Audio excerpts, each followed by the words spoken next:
Welp, he gone. Welcome into Pickaxe and Roll, brought to you by our good friends over at number 38 Bet Online. I'm your host, Ryan Blackburn at NBA Blackburn on Twitter, part of the Mile High Sports Podcast Network, and I am here to discuss pandemonium here at Ball Arena. Used to be pandemonium at Pepsi Center. The Nuggets lose their guy, Kentavious Caldwell-Pope, one of the most important catalysts of the 2023 championship run, and the sky is falling. Oh no, what are they going to do? How are they going to survive? There's a lot of that going around. We'll talk about it all. We're going to talk about it all on this particular episode.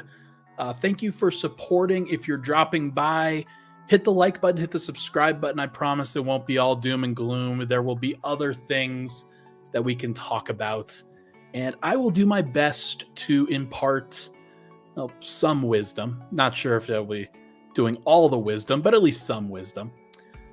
But before we get into it, this podcast, as you know, it's brought to you by the good folks over at Bet Online, your number one source for all your sports betting needs this season, from baseball and golf and soccer, right up to the top fights in UFC, MMA, and boxing. Every stat, every matchup, and even live odds during the games while they're being played. When it's over, head on over to the online casino, play some slots games, poker, blackjack. Head over to the website today and use promo code BELIEVE and get your 50% off bet credit on your first deposit for $250. Bet Online, the game starts here. All right. KCP's gone. KCP's gone. What will we do? It's going to be tough. This is not going to be an easy podcast to do. Shout out to my guy, Jeff Morton. Oh, well, there's Cedric. Shout out to my guy, Jeff Morton, who I see in the comments. He says, I just wanted to say good luck. We're all counting on you. I love that movie. That is a great movie. The red zone is for loading and unloading. There's no stopping in the white zone. That is a great movie. Okay. The Denver Nuggets they were always going to be in a really tough position this offseason. Made tougher, I think, by some of the decisions that they made early on. Sorry, still reading the comments.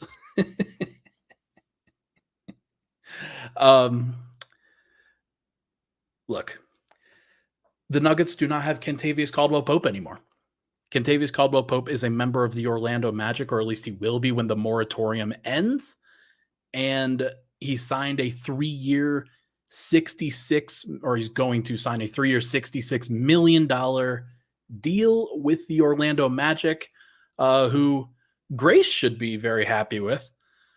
Shout out to Grace in the comments. Not necessarily super excited because I know that Grace also supports Denver, of course, but this is a tough moment in time for the Nuggets, and it's something that I have been trying to explain to the audience for a long time. If you've been in this podcast, if you've been listening to me for the last month, you will know that I've been trying to prepare everybody about the difficulties of the second apron, why it's a problem that Denver goes over this thing, what the ramifications are, the freezing of the draft picks, the limiting of the roster flexibility, things like that. Nobody really wanted to listen because, one, it was new. It was a new thing. Not everybody is used to what this thing was going to look like. But two, I think everybody just thought that Denver would try to retain their championship core. And they would try to retain the group that won the 2023 title. And in back-to-back years, Denver's now lost Bruce Brown, and now they've lost KCP. In different situations, but losing them all the same in back-to-back years is not super exciting. But the Nuggets have now lost KCP, and everybody's asking the question, well, why didn't they just pay the 3 years, $66 million? It's with a player option. 22 million a year. Ryan, you were talking about him getting 25 million a year. And I was, and that was the rumored number that was going around. He is getting, I think, what is a reasonably fair contract. And I know a lot of people are going to, like, because some of the numbers that are being thrown out there, people are going to wonder, okay, yeah, 20 million is probably the going rate. Why didn't you just pay 22 million? And I think that's a fair point. Honestly, I do. I think the way that Denver's roster is constructed, Nikola Jokic is making over 50 million this year. Jamal Murray's on the last year of a contract that pays him, I think, I want to say 36 million, 38 million in that general range. Next year, he'll be paid 46 million. He's getting even pricier. By the end of his contract, he'll be up in like the 50s.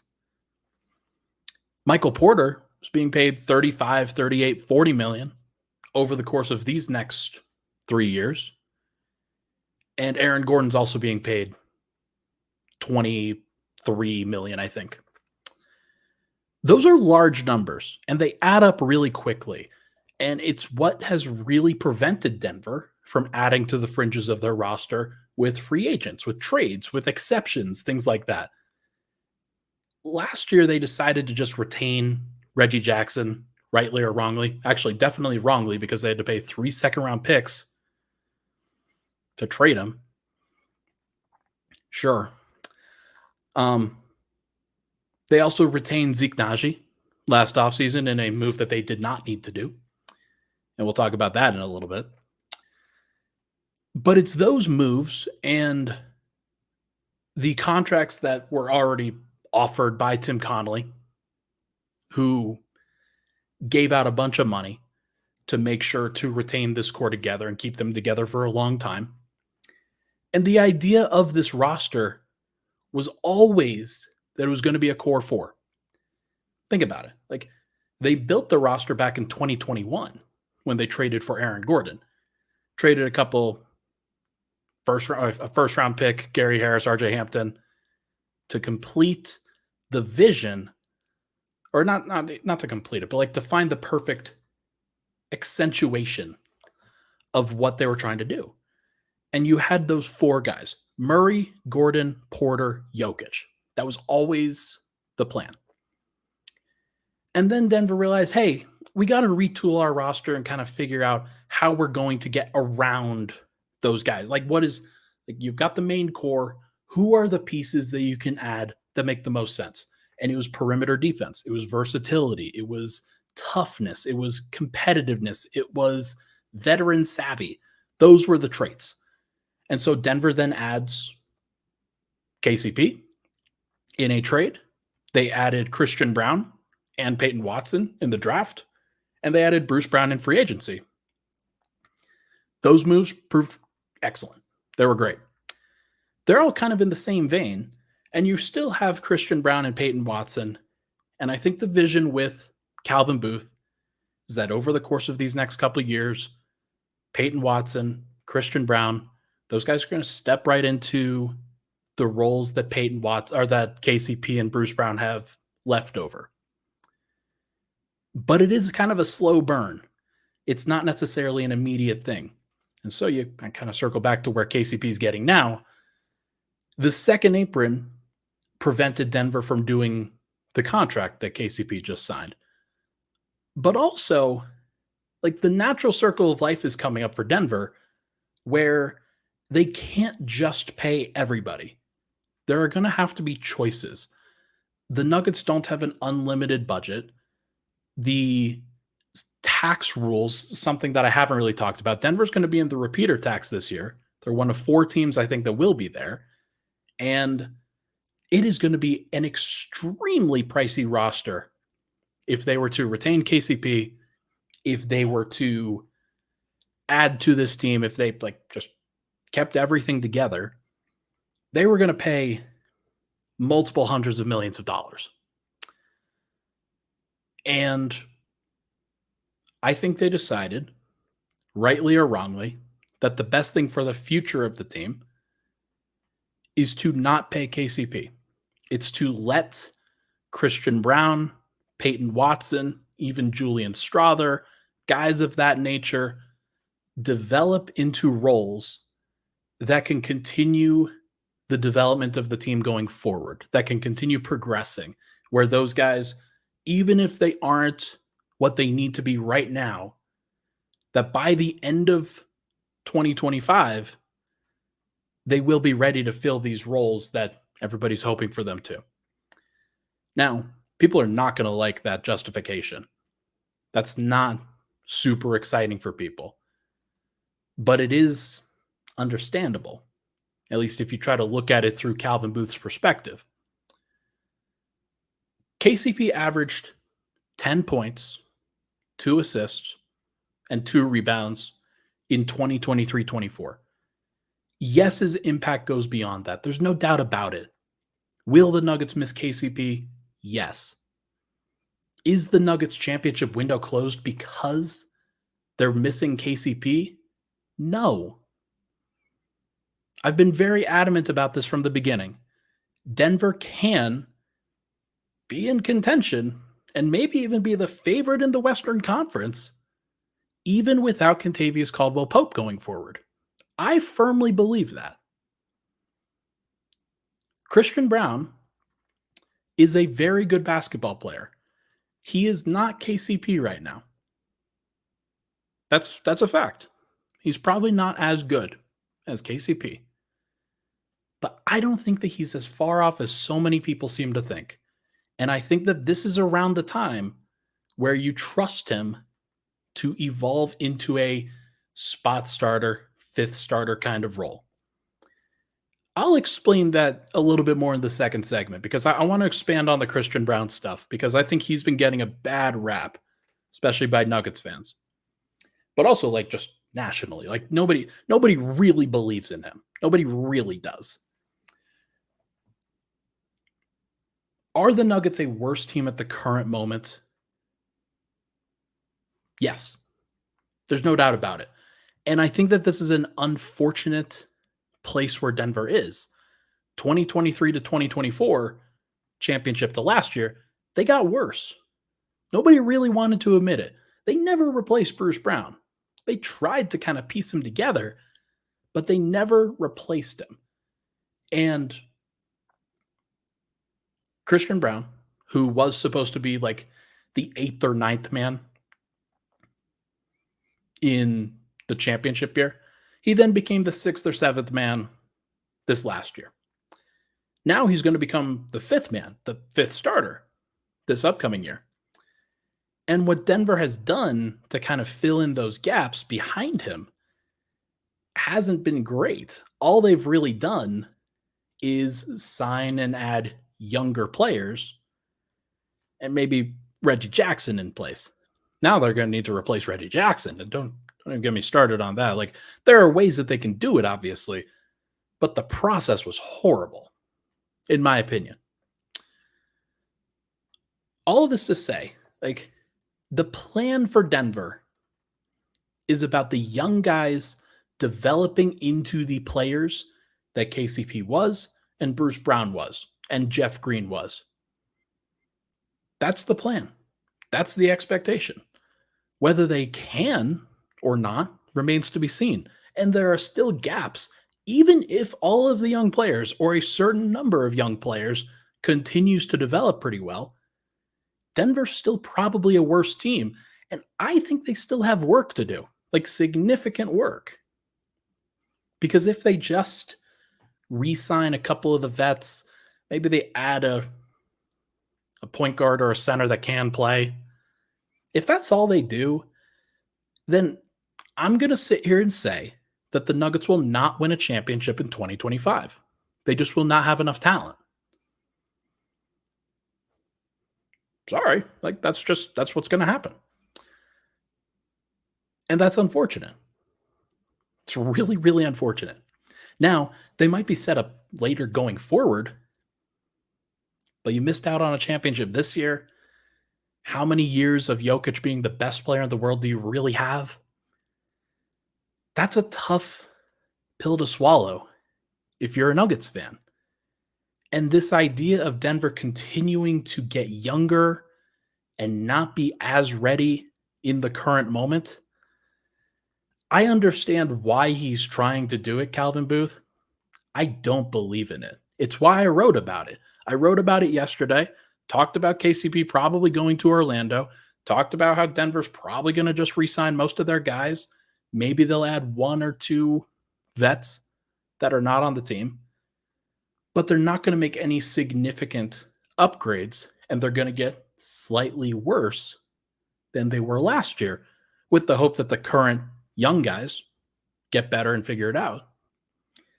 That is not the way to win a championship, especially because Denver's traded all of their draft picks to do it. Seems dumb.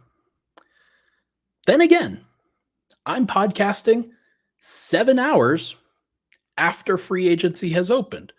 We do not know the full story yet of what's going to happen. I don't want to write the obituary before it's ultimately happened. I just tend to think that this is the direction that the Nuggets are going, and that is not encouraging for Nuggets fans. KCP is gone. The Nuggets will need to replace him. There are things that they could do from a production standpoint, but his intangibles, his clutchness, his ability to adjust to different things on the fly, that is not something that they are going to get immediately from Christian Braun. He's going to have to figure it out, or they're going to have to add somebody else, because this is a gap on their roster and in their starting lineup that is not so easily filled. So we will see. We will see what they do. Let's take a break. When we come back, we're going to talk more about Christian Braun. I want to give him the benefit of the doubt while also talking about my real concern, which is the fact that Denver's bench is like really bad. We'll be right back on Pickaxe and Roll. But first, I want to tell everybody about number 38, the affiliate for Mile High Sports, Denver Stiffs. Anytime you want to go see a watch party, anytime you hear an event from Mile High Sports and we're at a venue, it's going to be probably at number 38 because they are treating us really, really well. Watch parties, post-game, pre-game podcasts. We're going to have so many events there. The food's great. The drinks are great. The environment's great. It's inside, outside. Anything you could want from an outdoor, indoor venue, you're going to be able to get from number 38 in Rhino. Let them know that you came from us here at Mile High Sports.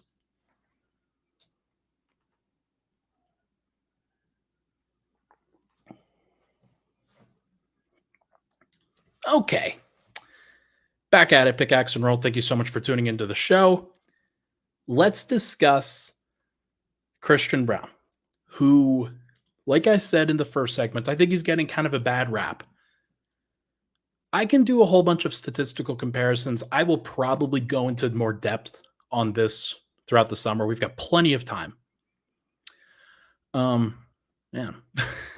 just read that comment. Look, Christian Braun is not the same player as KCP. He's not the same shooter. He is not as competent of an overall offensive player. There are gaps in his game. And defensively, I do think that he presents some advantages, especially a strength advantage over KCP. But there is some level of aggressiveness, veteran savvy, and elite hands from KCP that are going to be really, really tough for Christian Braun to replicate by himself. Like, that's a tough assignment for anybody. But I also think that he will be better as the starting shooting guard than a lot of people expect. I expect that the Murray, Brown, Porter, Gordon, Jokic lineup will have about the same net rating, if not better, than the starters previously. I think it'll be about the same. I think it'll be in that plus 10 to plus 15 range, like it's been on each of the last 2 years. It's a great lineup. And a little dirty secret for everybody, the fifth starter in Denver next to Murray, Porter, Gordon, and Jokic It is one of the easiest situations to be impactful in the entire NBA because Murray's carrying a lot of the dribbling capacity. Jokic is going to be creating for everybody. Porter spaces the floor like crazy. Aaron Gordon connects everything together. If you are the fifth starter, your job is pretty simple. It's pretty narrow. You don't have to do that much. All you got to do is space when you're supposed to, cut when you're supposed to, defend like hell, and run the floor. What does Christian Braun do well? Does well all of those things. Like, I think he's pretty solid in all of those categories. I've seen his corner 3-point percentage going around from people. Yes, he will have to improve from the corners. He shot above 42% from three above the break. Like, that's really good. That is a really, really good number. And it's not on low volume. He's taking some impressive threes. Most of them are open. And there are some things that he's going to have to tighten up on. Like he's actually going to be pretty, like, it's going to be a tougher job to do this. And he's going to have more pressure on him than he would before. But I do think that there are some advantages that he's actually going to have. He's going to have to shoot the ball, like I said. He's going to, like, he is better as a passer, and he sees the floor really, really well. And he's also a physical driver, which is something that KCP is not. KCP sometimes struggles to finish in the lane. He does pull up from two, and that's great. But secretly, the Nuggets didn't need more pull-up jump shooters. They need guys who can get to the rim. They need guys who can get to the paint. And Christian Braun's actually athletic enough that, in theory, he can do that a little bit. He's 6'6", 6'7". He's strong. What does Jokic need when he wants cutters? You want big targets. You want athletic guys. Christian Braun should feast in situations like that. He'll also be a very willing screener, somebody who can dive to the rim. His creativity is going to need to improve. There's no doubt about that. But I am okay with the idea of Christian Braun starting at shooting guard. Because here's the thing. Like I said, Denver's supposed to be built around four guys. They're not supposed to be built around a starting five. There's not enough money for that to happen. Ultimately, Denver's really built around two guys, Jokic and Murray. Everything else is window dressing. Everybody else has their own impact. There's no doubt about that. But it's all about facilitating how Jokic and Murray do their thing. Christian Braun, I think, will help Jamal Murray. Will he be the best possible option? No, of course not. But I do think that this has been overstated. Denver's starting lineup is going to kill people, just like it did before. They'll need to adjust, and maybe it won't kill people as much. But it's still going to be really, really, really good. So I am not stressed about that aspect of this. The real question for me, the real thing that I am worried about, what the hell does the bench look like? What the hell does the bench actually do? How does that really handle things? Because there's not a lot of talent there, especially when you move up Christian into the starting lineup. Who takes his role? Who's the sixth man? Who's the guy that's going to drive offense? And I'm not sure that guy's on the roster, if I'm being honest, because here are the players, the 7 bench players that are currently on the roster. Denver has 12 guys, the 5 starters, and then these 7 bench guys. Jalen Pickett, Julian Strawther, Peyton Watson, Deron Holmes, Zeke Naji, Hunter Tyson, DeAndre Jordan. That's not good. That's not a good bench. It's just straight up not. There are some young guys that have potential. There's no doubt about it. Peyton Watson showed that he can be more than what he was. Like, he can do stuff. There's no doubt about it. Deron Holmes, I'm very high on. He's still a rookie. Julian Strawther. I'm not sure how high I am on Julian Strawther, if I'm being honest. And then Jalen Pickett seems to be the guy for some people, the not guy for some other people. I don't really believe in him being the primary backup point guard heading into next season. I think that would be a problem. And so, how many of those guys, by the way, of the 7 that I named behind Christian Braun, played for Denver in the playoffs last year? The answer is 0. 0 of them played in the playoffs, and that seems problematic. There are going to be growth spurts. There are going to be options. Like, Denver can build some lineups that are going to be successful. They're also going to need to stagger some starters, because I think like the starters are going to need to help drive some offense as well. Denver could also make some more additions in free agency. They could make some more additions in trades. There are some names that are floating out there, names that I think are pretty close to getting done. That will probably be helpful in that regard in terms of driving offense. And Denver has the flexibility to do that. But I think about the lineups that Denver can put out there right now. I think about the starters with Christian Braun. That to me is a great lineup. It's not a good lineup. It is a great lineup still. I think about how Jokic, whenever he plays with anybody, has been really freaking good. And I think about how Murray, despite the fact that it wasn't his best year, can definitely do some things with the bench unit when he's staggering. And now he'll have Deron Holmes as a potential pick and roll man. And that is exciting to me. There's a lot of different pieces that they can add that I think will be good.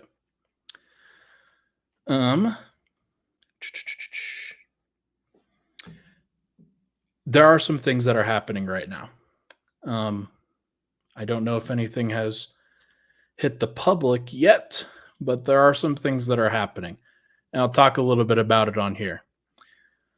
But look, for me, the goals for Denver going forward for the rest of this offseason, if you believe that Christian Braun is going to be your starting shooting guard, then great. That's fine. I'm okay with that because I think that he is going to be he's going to be solid in that spot. And like I said, fifth starter is fifth starter. But what Denver has really missed out on, and why I didn't like the Reggie Jackson trade that they made, was that they have so limited their flexibility on trades now that I didn't get it. I didn't understand it. Why Denver traded Reggie Jackson along with 3 second-round picks for nothing is beyond me. Like, they could absolutely have used him as matching salary in a trade for a larger contract. I firmly believe that. Now, maybe they canvassed the league and were like, we don't like the players that we could get back in that situation, or we don't want to pick up a use the last first round pick that we own in 2031. Fortunately, Denver will now not have their first round pick frozen in 2032. So they will technically be able to make some moves, although they'll probably still just move the 2031 first round pick if they have to. But they got to save that for the right move, and it might not be this one. I understand that. Denver, I think, is still trying to move Zeke. I think they're still trying to do some other things on the free agent market. Tell you what, let's take one more break. When we come back, we are going to, I'll sort of opine on that Reggie move as well.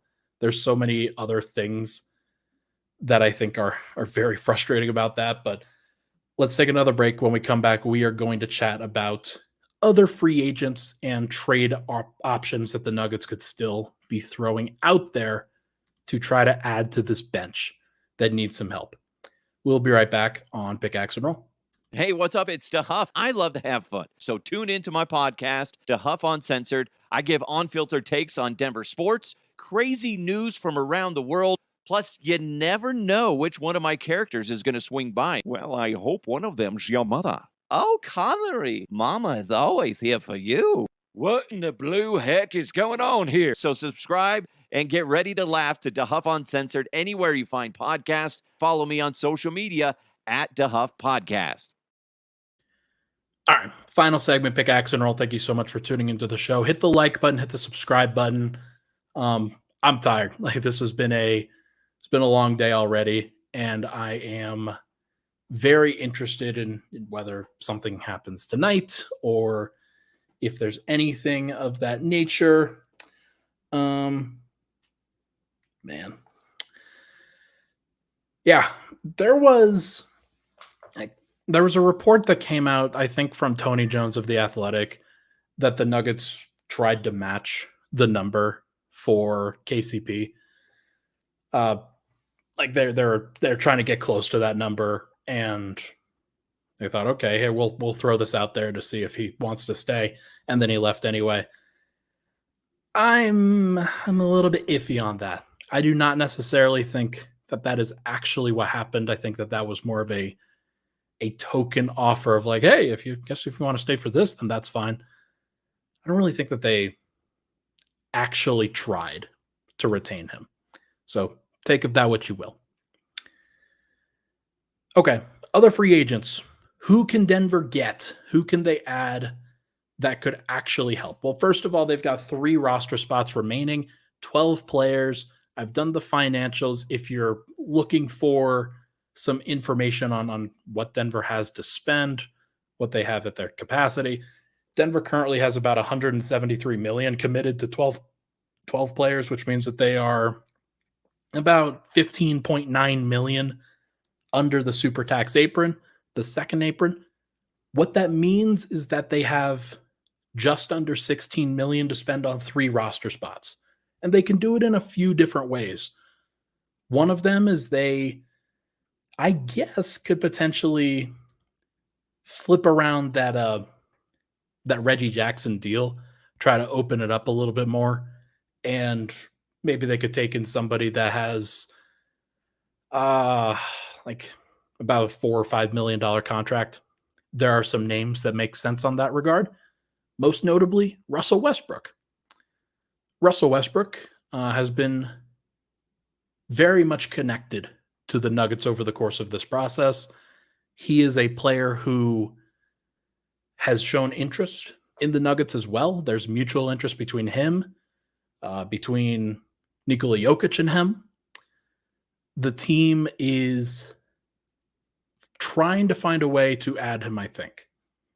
Whether they can or not remains to be seen. Whether they can make the right move or not remains to be seen. But I do think that is something that I would look out for sure. And that's one option. I talked about bench creators, guys that could really help drive some offense with the second unit. That would be a good option. I think it would be better than a lot of people give it credit for. Because what do the Nuggets need? They need somebody who can create for everybody else. They need somebody who can kind of maintain that responsibility, that finds players.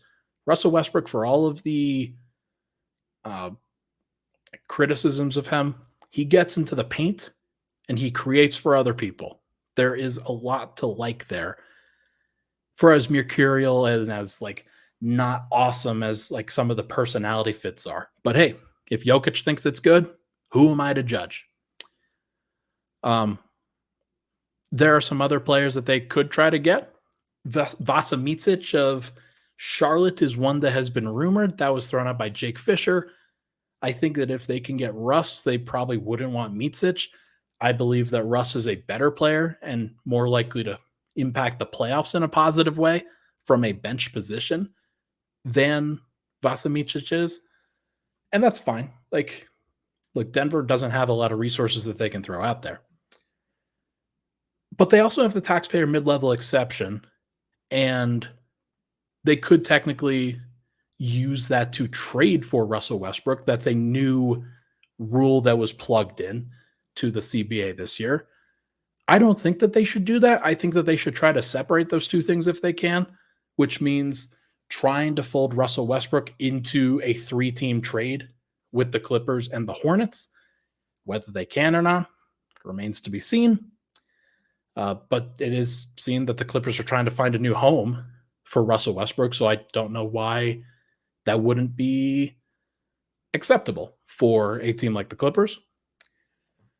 I think that Denver should be trying to use that taxpayer MLE not to use on Russ, but to try to add another veteran free agent. That could be a big man. That could be a guard who you think could actually be a spot starter in place of Christian Braun. Guys that I've thrown out there are DeAnthony Melton, Chris Dunn, DeLon Wright.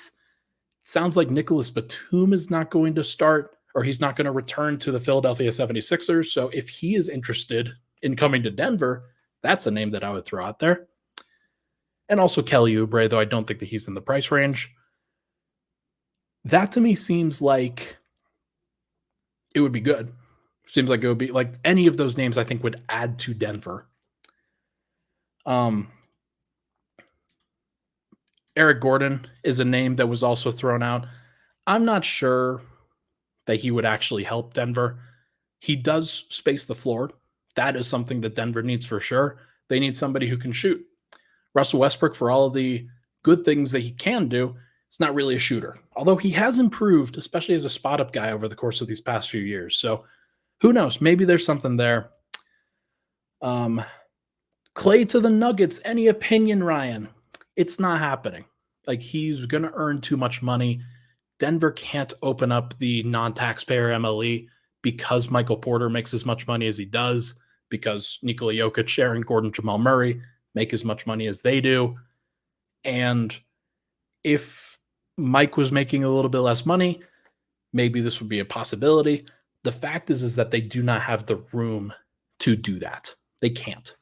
So I wouldn't really go into this with high hopes. Clay is not going to be a Nugget. More than likely, he's going to be a Laker or remember the Philadelphia 76ers somehow. It feels like Philly's adding everybody. They're going to get Paul George too. Like, that's going to happen, which makes them dangerous. They've already added some names. They added Andre Drummond. They added Eric Gordon, the aforementioned. Lots of interesting stuff there. Who else? Dario Saric is a name that I've heard connected to Denver. He would be an interesting veteran big to kind of add into the mix. Right now, Denver has Jokic, DeAndre Jordan, Deron Holmes, and Zeke Naji. I think they're trying to trade Zeke Naji. I don't know if they're going to be able to. Ryan, can we get Luka and Giannis? No, I don't think we can. That would be awesome. It would be crazy. Maybe they could just throw in DeAndre Jordan in a second rounder. Oh, wait, no, they don't have any more second rounders. God. Saric would be fine. He'd be okay. There are some other veteran centers, like Daniel Tice was a name, though I think was connected to Denver for a little bit, although I don't know if he's reasonable at all. I'm just going to go looking through some of the free agent lists here. Gordon Hayward and Jay Crowder are a couple of names that I think could be of interest. I do think that Vlatko Čančar has the inside track to one of those spots. So I mentioned 3 roster spots remaining for Denver. It's probably 2. And if Russell Westbrook takes one of those, then Denver's got their point guards. They have some wings. They've got some forwards. They've got some bigs. Not sure what their 15th roster spot would be in that case. But I do think it's probably fair to say that it's probably not going to be great. I don't think that DeAnthony Melton would be affordable for Denver. That's the one that I would like to get if I were the Nuggets. If Denver could get Russell Westbrook and DeLon Wright, that would be interesting.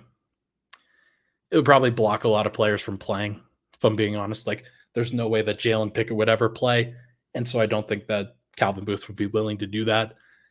The same thing with somebody like Julian Strawther, who I don't necessarily think has this unbelievable future with the Nuggets, but he's got to play in order to really figure that out. So, going to be tough. going to be tough. Like the Nuggets are in between a rock and a hard place. There's no doubt about that. And their flexibility is just not very high. Just looking at the list of players that are actually out there that are available, everything's kind of being held up right now by the Paul George stuff. Like, I'm not sure if any like news has broken since I started this podcast, which is insane. Like, how many like I'm looking at my phone right now trying to figure out, has there been anything at all? Like, can anybody tell me, has there been anything since I've gone live, like from a transaction standpoint? Because I don't think that there has been, which is so abnormal when in comparison to previous seasons. Yeah, Justin Holiday probably not back, although he could be back. Like, it would be interesting if they retain Justin Holiday and we're like, yeah, Michael Malone, he thinks that Justin's actually the right guy for the job for the starter. How funny would that be? I know everybody's panicking. Oh, I guess Plumlee to the Suns was one. Although I think that happened before I went live, if I'm not mistaken. Fernando asks, Ryan, why the heck is Booth so committed to Pickett? Out of all the picks, I just don't get it. It's a good question. Like, there was a promise that he made to Pickett on draft night back in 2023. He really believes in his talent. He really believes in his skill set, which is his ability to see the floor, his ability to navigate in the middle of the paint, to then create for other people. And maybe there's something that Pickett can do this year. Maybe there is something. It wouldn't be crazy. Yeah, wouldn't surprise me at all. But I just don't think that it is the right bet to make for a championship team. Like, Pickett should be getting an opportunity to develop with a young team, with a team where he can really start setting the table for young prospects, players that can really develop going forward. Not necessarily with this group. So I don't know. Like, we're going to find out. Ryan, can you keep the live feed going? We like the chat. Ask me questions then. Let's go for the next 18 minutes. I will go for an hour on this particular episode because, hey, we've got nearly 200 people in here. So let's hang out. Ask me questions. Ask me questions about the Nuggets, about free agency, about other teams. Like, we could talk about other teams too. From Todd Houston, how much longer is Calvin's contract? Hopefully this will be his last season as our GM.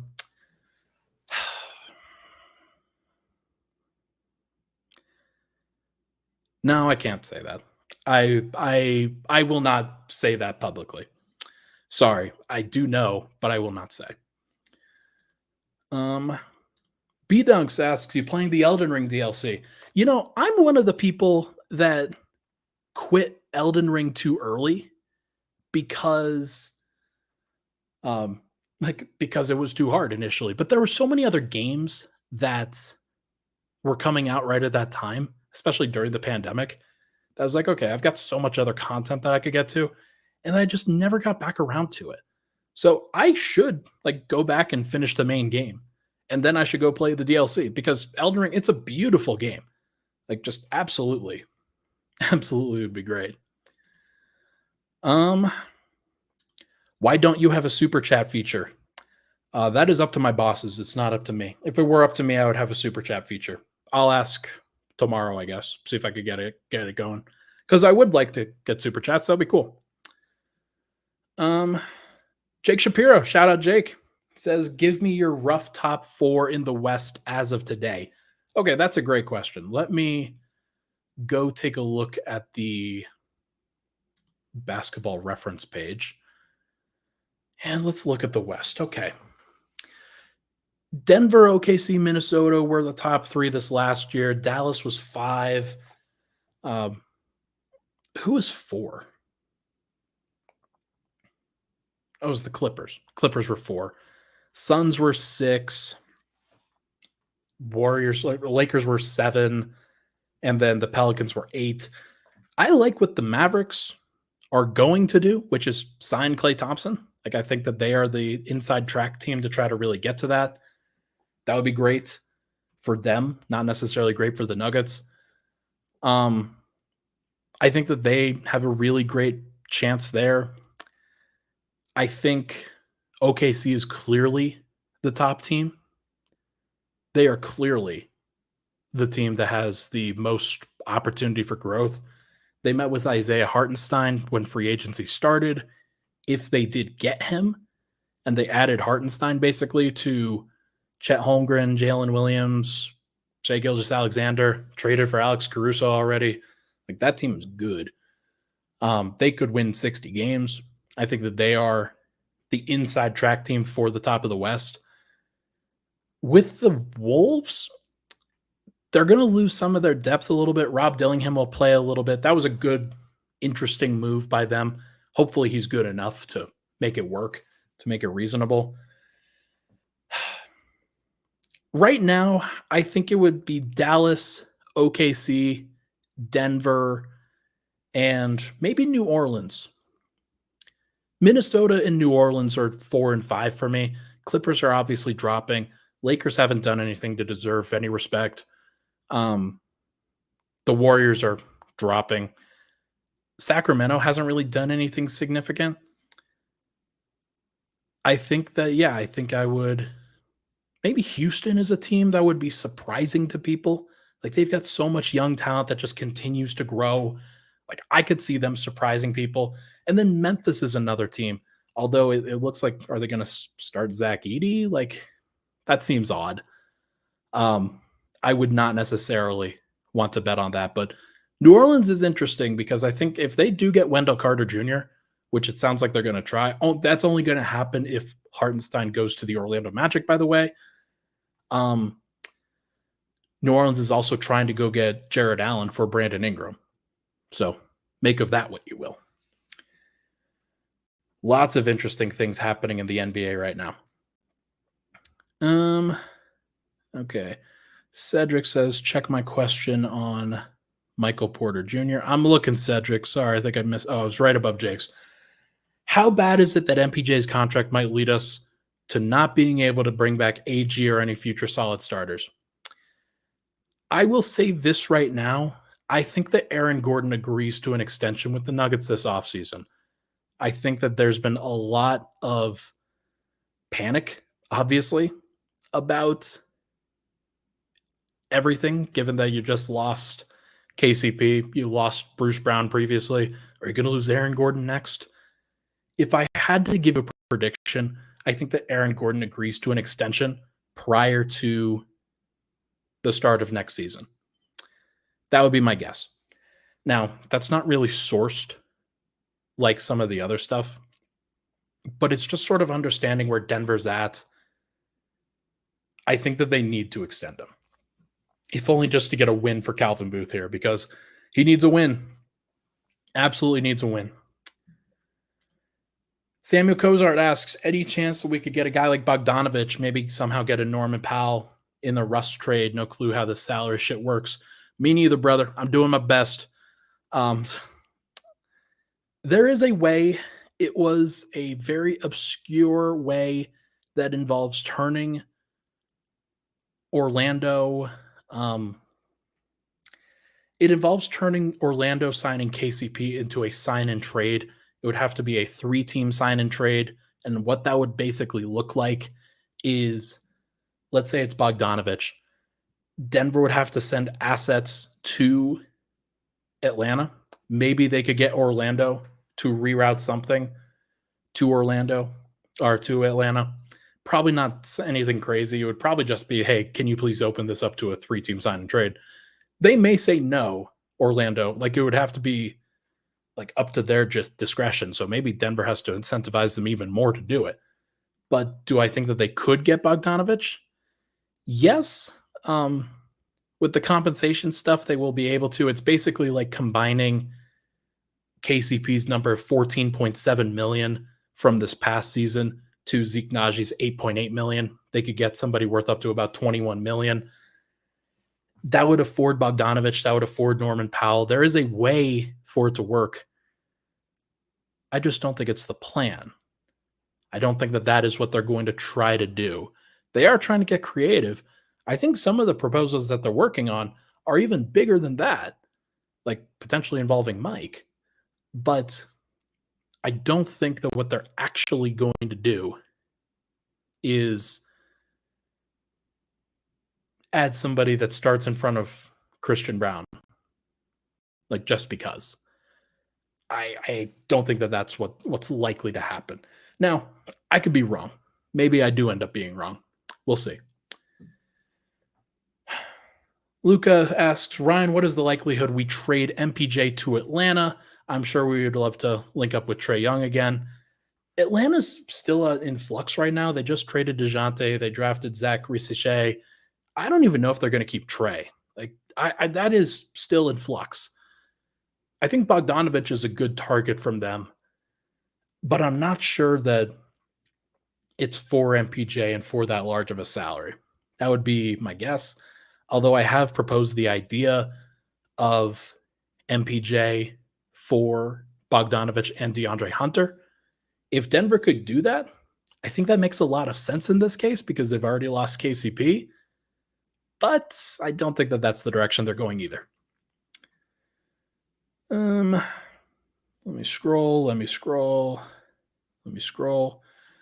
Ronnie asks, Ryan B., how much is a coach usually involved in these personnel decisions? How much do you think Malone is getting involved? It's a great question. I think that he certainly wasn't involved in the Reggie Jackson salary dump. That was not something that he was super steezed about. That doesn't seem like a Michael Malone decision, I will say. A player that was the sixth man and started every game that Jamal Murray missed, that he played every single minute that he could over Jalen Pickett. Probably not his decision. There are certain things that he wants to decide, that he wants to have some input on. Ultimately, it is Calvin Booth's decision, unless ownership decides, hey, we're going to kind of supersede that. But for the most part, Calvin has the reins on this, and it's up to him. It's his prerogative. He's going to be the guy that gets the final say. There are some people that have voices and they have opinions, and if those opinions are strong enough, then maybe they kind of take the onus of that decision on. But for Malone, like, one of the decisions that he made was trying to go get Facu Campazzo. That was his decision. Not a good one, in my opinion. I understand why he did it. It's the TJ McConnell in him. It's the shorter New York point guard in him who loves the feisty guy. But there's a reason why he's the coach, why Calvin is the GM, why those guys butt heads, and why Denver won a championship. It's because Calvin made great additions, some that Michael had actual ownership, not ownership, but like input on in terms of what the Nuggets needed. And Calvin got those guys, Michael played those guys, and kumbaya. And now KCP's gone. Now Bruce Brown's gone. Jeff Green's gone. I don't think it's as kumbaya. There's a lot of pressure. There's a lot of pressure right now. It's not great. Fernando asks, who's having the better offseason, the Broncos or the Nuggets? Definitely the Broncos. Anytime you draft a rookie quarterback in the first round, you're having a better offseason than when you lose a key member of your championship team. I don't know. I love the Deron Holmes edition. I think that he's going to be really good, and saw a video of him working out today, shooting jumpers. Like, his stroke is really good. Like, he has a great shooting touch, and I think he will be very helpful for the Nuggets as soon as next year. But I always am like a little bit hesitant there to just immediately put in a rookie. Let's see. There are some other questions. Seeing a lot of comments, not as many questions. Here's a question. Ryan, just curious what you have done an MBTI test. Is that like a personality test? What is that? I actually don't know what that means.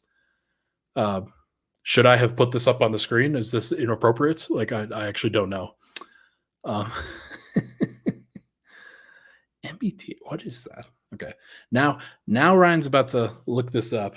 MBTI personality test.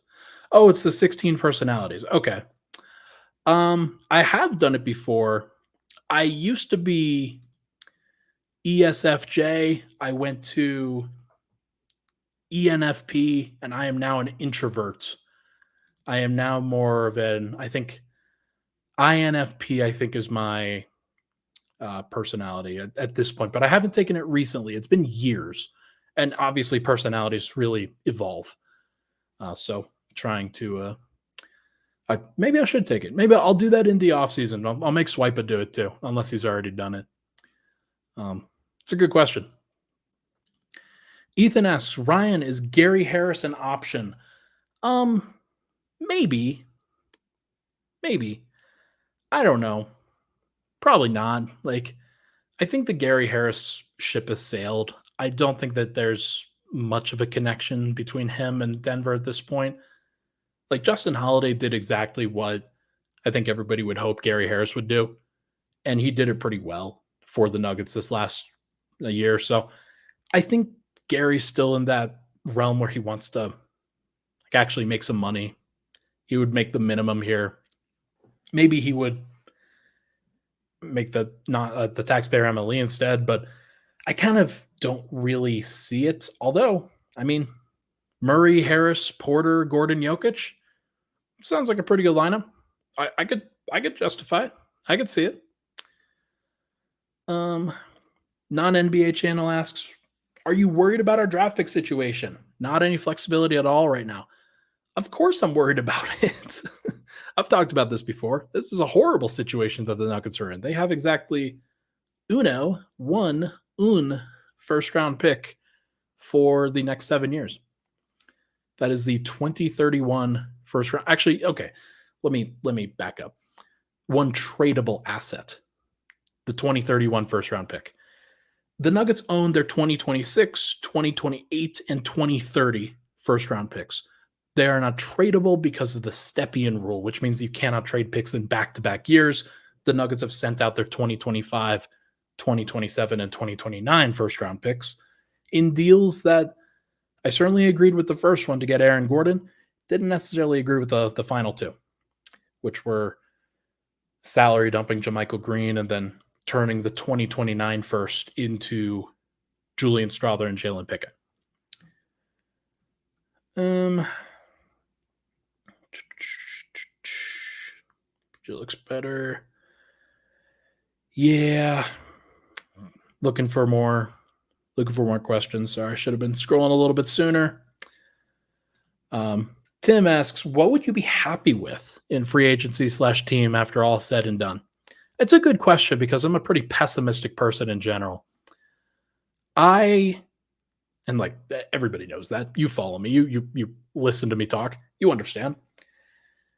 I think that DeAnthony Melton is the perfect addition for what the Nuggets need.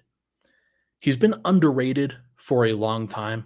He got injured this last year, but during that year, and especially the year prior with Philly, he was the starter for them and freaking killed it. Like, he was really, really good. And he's suddenly kind of gone under the radar because he got injured during the second half of the year. And then he didn't really make an impact in the playoffs because they figured out about Kelly Oubre. They added Kyle Lowry. Nick Batum was there. Tobias Harris was there. It was just hard for him to necessarily fit in too much. But for a team like the Nuggets that has 6'4", 6'5" Jamal Murray, I can see DeAnthony Melton, who's like 6'3", being a great on-ball defender for Denver in their starting lineup. Now, it's not going to happen because he's probably going to make more money than the taxpayer MLE. But if they could find a way to sign and trade for him or to do something of that nature, I'd be down. I'd be down if I were Denver. I think that he could start. I think he could be like about as good of a handcuff for Christian Braun as you could possibly ask for. And then using the other resources that they have, trading Zeke Naji for a player that fits a little bit better, trading and signing some minimum contracts that are actually make sense. But yeah, that would be my goal if I were Denver. I don't think it's going to happen. My ideal dream scenario involved trading Zeke Naji and Reggie Jackson together, but they can't do that because they traded Reggie Jackson along with three second-round picks. Pretty interesting. Okay, final question here. Jack Foley asks, what would you say is the percentage that Mike is traded this offseason? I would say low, just because he doesn't have a lot of value and because the players that Denver could trade for, they've already kind of discussed. They've already kind of figured out. Are they going to be good? Are they going to be bad? Who knows? But I will say that they have considered the idea. People heard about the Paul George rumor. Clippers kind of balked at that. Whether they should have balked at that or not remains to be seen because Paul George is leaving in free agency. But I think that Denver's open to the idea of trading Mike. I think that they understand that the second apron has made it really difficult to keep 3 max contracts or 3 big contracts on their roster. They'll do that for Aaron Gordon because Gordon is very important to the identity of the team. Porter helps them. He is part of the identity as well. But I think if I had to pick one or the other, I'd probably pick Gordon because of how important he is on both sides of the ball. Whereas Porter, I think, is obviously more offensively leaning. So everybody knows that in the NBA. Everybody also knows that Michael's back is still a red flag. So any team that would trade for him has to understand that they would want to potentially have him for not just this contract, but if it works out, 3, 4, 5 more years beyond that. That would be their goal. I think everybody kind of thinks that Mike is not going to last that long at a high level. And so that's one of the reasons why it's really difficult to trade for him. So look, if a team decides that they think it's a good bet, then great. That'll be awesome. I've already talked about the Zach LaVine edition. I think he'd be interesting. Gets you a little bit more pop, gets you a little bit more creation, something that Denver could use. Could I see Denver succeeding with a Jamal Murray, Zach LaVine, Peyton Watson, Aaron Gordon, Nikola Jokic lineup? Yeah. Is that something that Denver's really considering right now? No. Calvin Booth is a fan of Michael Porter. He's not going to trade him for anything less than a star, I don't think. And your view of Zach LaVine, I think, sort of shapes whether you think that deal makes sense. Okay, folks, I think that is going to do it. I am curious as to how Denver continues to evolve from here. This has been really tough for Nuggets fans, I think. But I want to reiterate one thing before we get out of here. The Nuggets can win a title. Absolutely. They can win a title. They can have the best odds in the Western Conference heading into next year. It is not that hard. They've got to make 1 or 2 additions here. And then Christian Braun has to play better. Peyton Watson has to play better. Jamal Murray has to play better.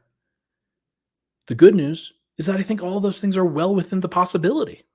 I don't see any reason why they can't do that. It's not going to be easy, and it never was going to be as easy as it ultimately was in 2023. The entire NBA is better. The Western Conference is loads better. Denver got not lucky, but they peaked at the right time for sure. Because now it's going to be really interesting to see where Denver goes. I'm curious to see what they do. But ultimately, Nikola Jokic plays like the best player in the world. Jamal Murray plays like an all-star. And if the rest of the team fills their roles, the Nuggets can still win a championship. I firmly believe that. it just gets a little bit more difficult. That is going to do for this episode of Pickaxe and Roll, brought to you by our good friends over at number 38 in Bet Online. Thank you so much for tuning to the show. Appreciate all the love and support on the podcast, folks. Hit that like button, hit that subscribe button on the way out. I will talk to you guys very soon.